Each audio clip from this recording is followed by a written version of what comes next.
वह कन्हई नींद में ही अपने हाथ से अपने बड़े भाई को टटोल लेता है। दाऊ के हाथ उसके शरीर से हटे और वह चौंका। वह करवट लेगा और आंखें बंद किए ही पुकारेगा तथा टटोलेगा। दाऊ अपने छोटे भाई को निद्रा में भी अपने हाथ से मानो संभाले रहता है। यदि करवट लेने में वह हाथ हट जाए, मैया के थपकी देने पर भी श्याम दादा को ढूंढेगा।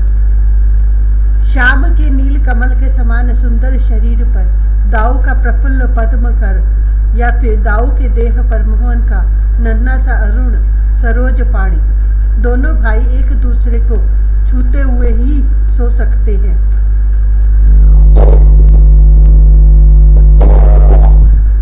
एक के बिना दूसरे को निद्रा ही नहीं आती। दादा, श्याम ने हाथ से टटोला। शैया पर हाथ पड़ रहा शिथिल होकर और वह फिर कुनमुनाया। फिर पुकारा उसने और टटोला। उसका दादा कहाँ गया? वह नेत्र बंद किए ही उठ बैठा। सुकुमार चरणों से ओढ़ा हुआ पीताम्बर हटाकर शैया पर दोनों हाथों से नेत्र मले उसने। दादा! श्याम ने नेत्र मलते हुए जम्हाई लेते हुए पुकारा। अब नेत्र खोलकर देखा उसने इधर उधर। यह दाऊ दादा इतने सवेरे क्यों उठ गया? क्यों शैया से उतरकर दूर भूमि पर बैठा है? श्याम अभी नींद में है। वह कुछ सोचता नहीं, कुछ विशेष देखता नहीं। उसने अपने भाई को देख लिया है, बस। अब वह शैया को दोनों हाथों से पकड़कर पेट के बल होकर दोनों पैर नीचे लटकाकर उतर रहा है। दाऊ आज पहले उठ गया। वह धीरे से नीचे उतर आया। अब मैया के पास भूमि पर बैठ गया। मैया दही मथ रही है। मक्खन निकले तो वह झट से लेकर अपने छोटे भाई के पास चला जाए। कन्नू सोता ही रहे तब भी उसके मुख में थोड़ा सा मक्खन रख देगा। वह बार बार मंथन पात्र में झांकता है। कितनी देर है मक्खन निकलने में? अभी नहीं निकला, अब तक नहीं निकला। वह मैया से बार बार शीघ्र माखन देने को कह रहा है। दादा! डगमग पैरों मोहन आया। मैया अब तक छोटे भाई का पुकारना सुन नहीं सका था। अब उसे आया देखकर हंस पड़ा, किंतु श्याम की नींद पूरी नहीं हुई है। वह तो आया और बड़े भाई की गोद में सिर रखकर वहीं सो गया भूमि पर। नन्हे से दाऊ की गोद में सिर धरे उसका नन्हा भाई सो रहा है, बड़ी बड़ी पलकें बंद करके। दोनों हाथ शिथिल डालकर कन्हई भूमि पर ही सो रहा है।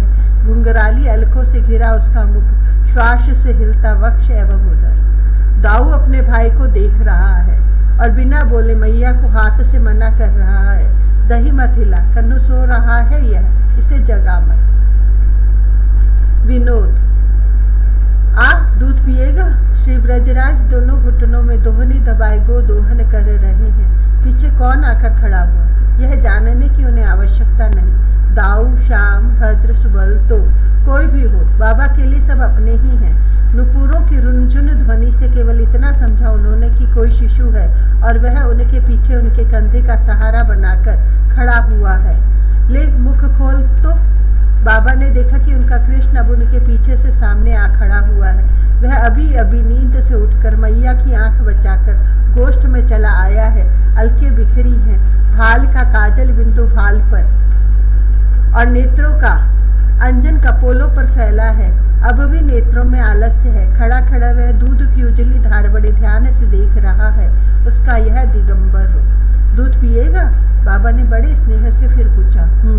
सिर हिलाकर स्वीकार करते हुए अपना छोटा सा मुख खोल दिया उसने। दूध की धारा सीधे मुख में पड़ी। पता नहीं कैसी गुदगुदी सी लगी और मोहन ने मुख बंद कर दिया। पतले लाल लाल अधरों पर पड़कर बिखर उठी वह उज्ज्वल धारा। नील कमल से मुख पर दूध की बूंदें चमकने लगी। अलकों में कुछ उज्ज्वल सीकर उलझ गए। मुख खोल, बाबा ने फिर प्यार से कहा, किंतु श्याम ने हंसते हुए मुख घुमा लिया दूसरी ओर। उसे दूध की धारा जीभ पर लेने से गुदगुदी होती है। अब यह क्या करता है? बाबा ने डांटा नहीं। उनके स्वर में प्रसन्नतापूर्ण वात्सल्य ही था। मोहन ने अपनी दाहिनी हथेली फैला दी है और उसे पात्र के ऊपर करके दूध की धारा रोक रहा है। हाथ पर दूध की धारा लेना उसे बहुत रुचा है। हंस रहा है वह। दादा! श्याम हटा नहीं, हाथ भी नहीं हटाया उसने। बड़े भाई को देखकर उसने पुकारा और अपनी हथेली की ओर देख लिया। उसकी भंगिमा कह रही थी, दादा देख तो, यह कितना अच्छा खेल है। दाऊ अपने छोटे भाई को ढूंढता अकेले गोष्ठ में आ पहुंचा है। श्री नंद बाबा घुटनों में दोहनी दबाए दोनों हाथों से बड़ी चांदी सी उज्जवल कामदा को दूह रहे हैं। उनके एक और श्याम और एक और राम खड़े हैं। दोनों ने एक एक हाथ से बाबा का कंधा पकड़ रखा है और दूसरी हथेली पर दूध की धार ले रहे हैं। लाल लाल हथेली पर उजली धारा, दूध के बिंदु दोनों के दिगंबर अंगों पर और बाबा के मुख दाढ़ी पेट पर बढ़ते जा रहे हैं। दोनों बार बार खिलखिलाकर हंसते हैं और देखते हैं हाथ पर पड़ी दूध की धारा को। बाबा आनंद विवल हो रहे हैं अपने पुत्रों का विनोद देखकर। दूध का सा उज्जवल कामदा का बछड़ा फुदक रहा है, बार बार सूंघता है राम श्याम या बाबा को। उसकी माँ के दूध का इतना सुंदर उपयोग हो सकता है, वह प्रसन्नता से कूद रहा है। आनंद कंद, क्या है रे, क्यों भीगता है तू? माता रोहिणी बैठी है, बहुत से वस्त्र सामने रखकर। उन्हें कोई न कोई व्यवस्था करनी ही रहती है। अब यह हंसता खिलखिलाता कृष्णचंद्र आया और उनके सामने रखे वस्त्रों के ढेर में छिपने लगा है। अपने ऊपर बहुत से वस्त्र डालकर घुटनों के बल भूमि में चिपक गया है वह। माता उसका छिपना देखकर हंस रही है। उनके नन्हे कन्हई ने कितना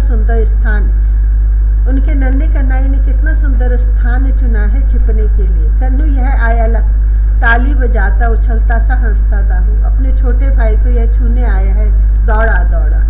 कन्नू, शाम कहीं चुपचाप पड़ा रह सकता है? फिर इस समय तो उसे हंसी आ रही है।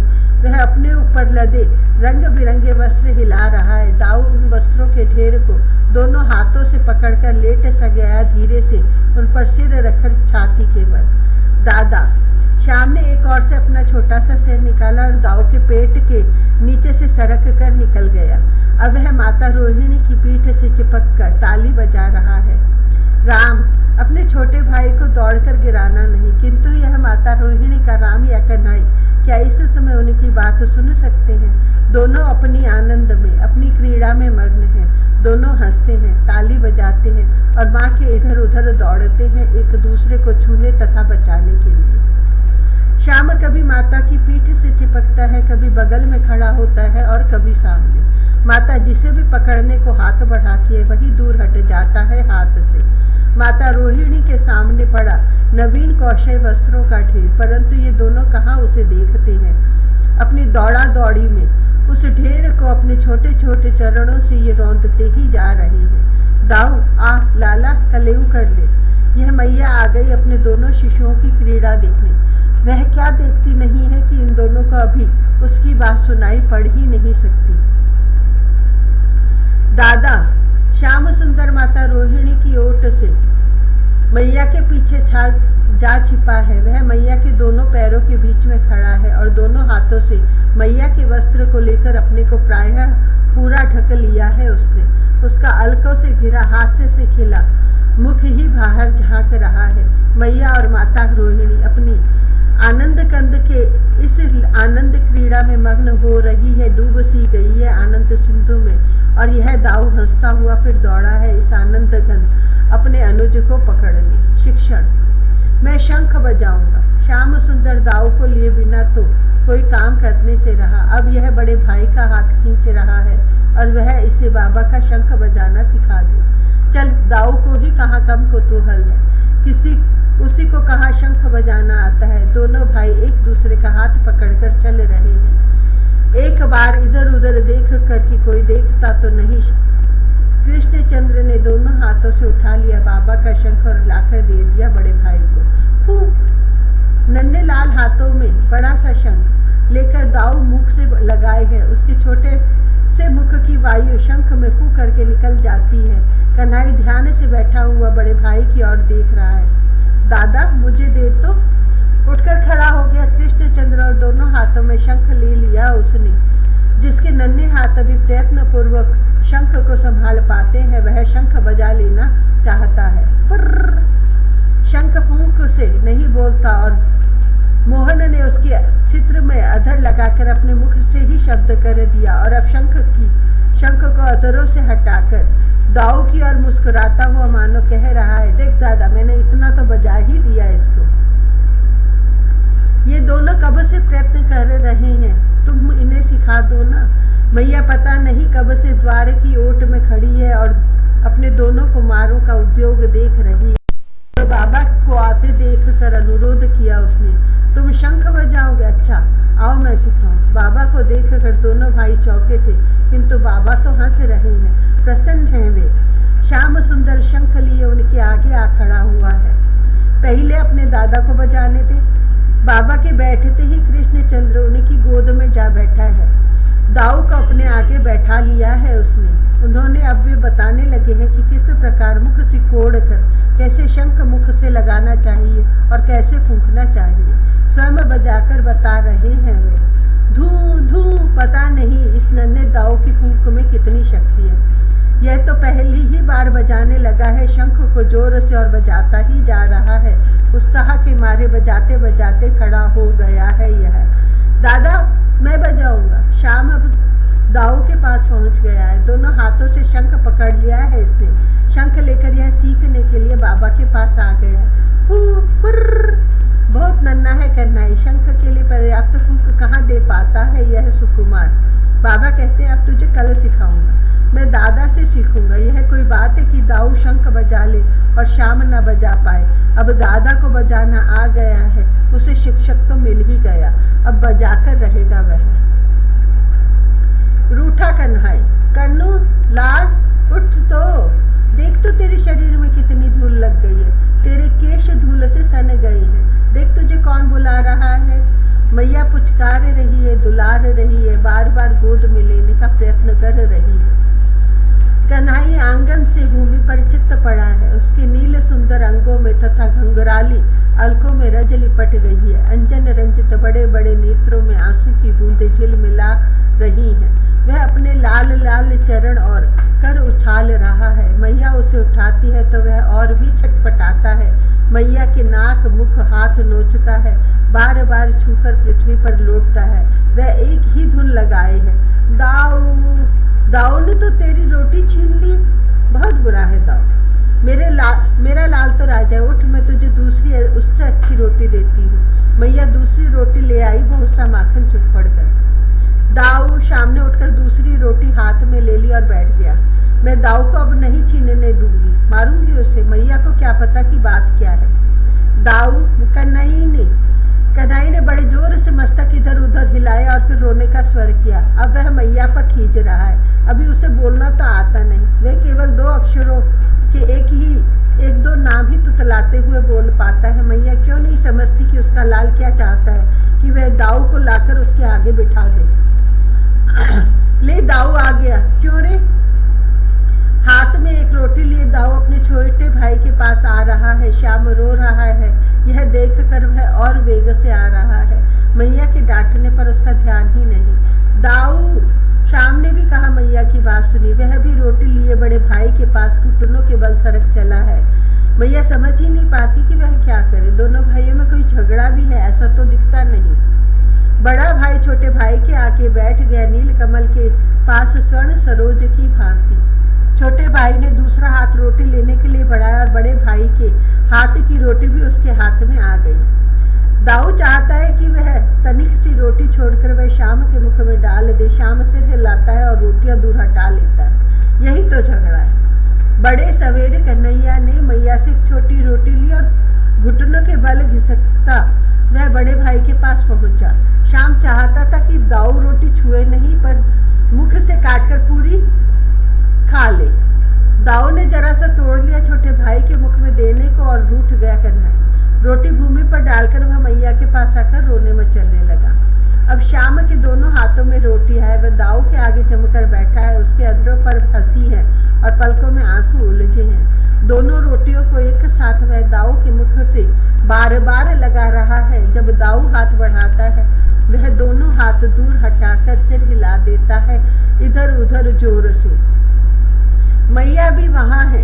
अब दोनों में से किसी का ध्यान उधर नहीं। झां आ लाल राम आ बेटा। श्री उपनंद जी की पत्नी आज मैया के पास आई हैं। वे बड़ी है। ब्रजरानी ने आदर पूर्वक बैठाया है उन्हें और माता रोहिणी भी उनके समीप आ बैठी है। वे आई है राम श्याम को 2 क्षण अंक में लेने को, परम आनंद प्राप्त करने। और ये दोनों चपल खंबे के पीछे जा छिपे हैं संकोच से। दोनों हाथ आगे बढ़ करके बड़े उल्लास से वे कभी कन्हई और कभी दाऊ को पुचकार कर बुलाती हैं, किंतु जब वे हाथ फैलाकर बुलाती हैं तब दोनों खंबे की ओट से झांकते मुख हंसते हुए दूसरी ओर छिप जाती हैं। आजा लाल, अपनी ताई की गोद में आजा, भैया पुचकारती है, किंतु दोनों को तो आज झां करने में रस आ रहा है। वैसे तो ताई के घर जाकर उधम मचा आते हैं, किंतु आज पता नहीं कहाँ की लज्जा ने घेर रखा है इन्हें। आ बेटा, तू मेरे पास तो आ। माता रोहिणी जैसे ही इन दोनों की ओर झुकती हैं, दोनों हंसते हुए भाग खड़े होते हैं और दूसरे खंबे की आड़ में जा छिपते हैं। खंबे से चिपका खड़ा है दाऊ और बड़ी भाई की पीठ से सटा है श्याम सुंदर। दोनों की नीली पीली कचनी सटी है। दोनों के नुपुर सहित चरण एवं कंकड़ युक्त कर पास पास है। कभी खंबे के एक और कभी दूसरी ओर अलकों से घिरे दोनों के चंद्रमुख साथ साथ झांकते हैं और कभी दोनों मुख खंभों के दोनों ओर दिखाई देते हैं। दोनों हंस रहे हैं। दोनों के अधरों पर उज्ज्वल दंत कांति दूध की धारा जैसी झलक रही है। बड़े मनोहर है दोनों के अंजन रंजित बड़े बड़े लोचन। हम तीनों नेत्र बंद करती हैं, देखे हमारे लाल किसकी गोद में बैठते हैं। उपनंद पत्नी ने दोनों हाथ नेत्रों पर रख लिए। मैया ने, माता रोहिणी ने भी ऐसा ही किया। बड़े भाई ने छोटे भाई के मुख की ओर देखा। दोनों खंबे की ओट से निकलकर बहुत धीरे धीरे आ रहे हैं। किसकी गोद में बैठेंगे अभी इन्होंने स्वयं निश्चय किया नहीं जान पड़ता। उपनंद पत्नी ने अंगुलियों की संधि से देखा। अंगुलियां तनी खिली और भागे दोनों। हंसते हुए दोनों खंबे की और अपने नन्हे चरणों के नुपुर रुन झुन करते दौड़ गए। छिप गई है फिर ये खंबे की आड़ में। माताएं पुचकार रही हैं और झांक रहे हैं खंबे के इधर उधर से बार बार दोनों चंद्रमुख। सत प्रयत्न, कृष्ण कहाँ है, कहाँ चला गया वह? बाबा जिस शीघ्रता एवं आतुरता से पूछते आए हैं, उसने मैया को, माता रोहिणी को, दासियों को, घर आई गोपियों को, सबको डरा दिया है। क्या हुआ मेरे लाल को? मैया व्याकुल हो गई है। पता नहीं फिर कौन सा उत्पात आया। नित्य कोई न कोई उपद्रव मैया के इस सुकुमार हृदय गण के पीछे लगा ही रहता है। उसे कुछ हुआ नहीं है, बाबा ने आतुरता पूर्वक बताया। वह शालिग्राम जी को उठाकर भाग गया है। कहाँ है वह? दाऊ भी तो दिखता नहीं है। हे भगवान, मैया के प्राण लौट आए मानो। वह उठ खड़ी हुई। गोपियां और दासियां मुस्कुरा रही हैं, किंतु मैया ढूंढने चल पड़ी हैं। बड़े उद्यमी हैं दोनों। अभी तो यहीं खेल रहे थे, चले कहाँ गए? अरे दाऊ, ओ कृष्ण, कहाँ हो तुम दोनों? मैया पुकार रही है। मैया, यह मीठी तोतली बोली। अच्छा, तो ये दोनों गोरस रखने के घर में बैठे कुछ कर रहे हैं। छिपे होते तो क्या मैया की पुकार का उत्तर देते? तुम दोनों यहाँ क्या कर रहे हो? मैया शीघ्रता से समीप आ गई है। एक दूध भरे मटके के पास सटकर कृष्णचंद्र बैठा है। इस दिगंबर ने एक हाथ भूमि पर टेक रखा है और एक डुबा रखा है दूध के पात्र में। इसके पास ही दोनों हाथ भूमि पर टेके दाऊ उसी पात्र पर झुका है और बड़े ध्यान से पात्र में कुछ देख रहा है। काला देवता अच्छा नहीं, सफेद करता हूँ मैं। दादा देख, ये सफेद होता है ना। काली सी बटिया अपने दूध में डूबे लाल लाल हाथ में लिए श्याम सुंदर ध्यान से देख रहा है। शालग्राम जी पर जो दूध की उज्ज्वलता आई है, उससे दोनों भाई बड़े प्रसन्न हैं। सफल हो रहा है उनका सत्य प्रयत्न। उनके बाबा का यह काला देवता सफेद बन रहा है। ठाकुर जी को यह दूध में नहला रहा है। पास आते व्रज राज की और मैया ने देखा और किंचित हंसी। उसके लाल ने भगवान नारायण का कोई अपराध नहीं किया, इससे उसका चित्त प्रसन्न हो गया है। बाबा, मैं तुम्हारे ठाकुर जी को उजला कर रहा हूँ। मोहन ने हाथ पात्र से निकालकर भोलेपन से दिखा दिया बाबा को। इनको लो, तुझे उजले देवता दे दूंगा, बाबा ने पुचकारा। भगवान नर्मदेश्वर की उजली बुटिया कृष्ण चंद्र को बहुत प्रिय है। कौन जाने कन्हई के लिए भगवान नारायण ने भी अपना एक शुक्लांबर धर शशिवर्ण रूप रख छोड़ा हो।